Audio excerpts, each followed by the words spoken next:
নির্বাচনী কারণে একটি গাড়ি এসেছিল জলঢাকার বাহির থেকে কিছু যাত্রী নিয়ে। সেই গাড়িটি বর্তমানে আটকা পড়েছে জলঢাকায়।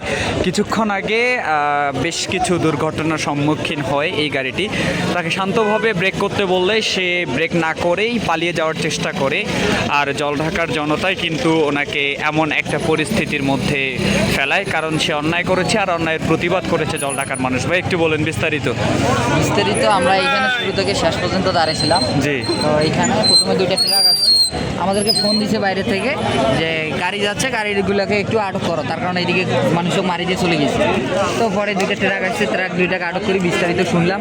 ট্রাক দুইটা মানে নির্দোষ, কোনো দোষ করে নাই।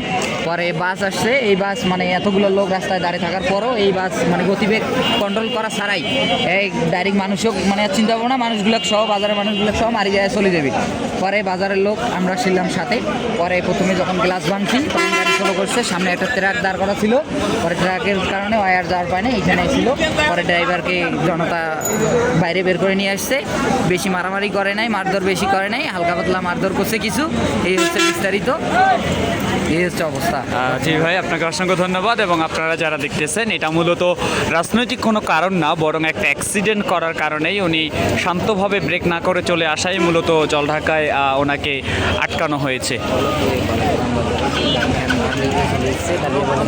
আর এখানে এনার অপরাধ হচ্ছে যে দুইটা। প্রথম দিকে হচ্ছে যে ডালিয়া বাজারে একজন মানুষের উপর দিয়ে গাড়িটা চালাই দিয়ে আসছে, এবং দ্বিতীয়ত উনি হচ্ছে যে বালাগ্রাম বাজারে দুইটা ভ্যানকে কিন্তু আঘাত করছে। দুইটা ভ্যানকে আঘাত করেই মূলত উনি এদিকে পালানোর চেষ্টা করছিল, যার জন্য হচ্ছে যে ওনার বর্তমান এই অবস্থাটা আমরা লক্ষ্য করতে পারতেছি। এবং এখানে বেশ কয়েক হাজার মানুষের উপস্থিতি আমরা লক্ষ্য করতে পারতেছি এই মুহূর্তে।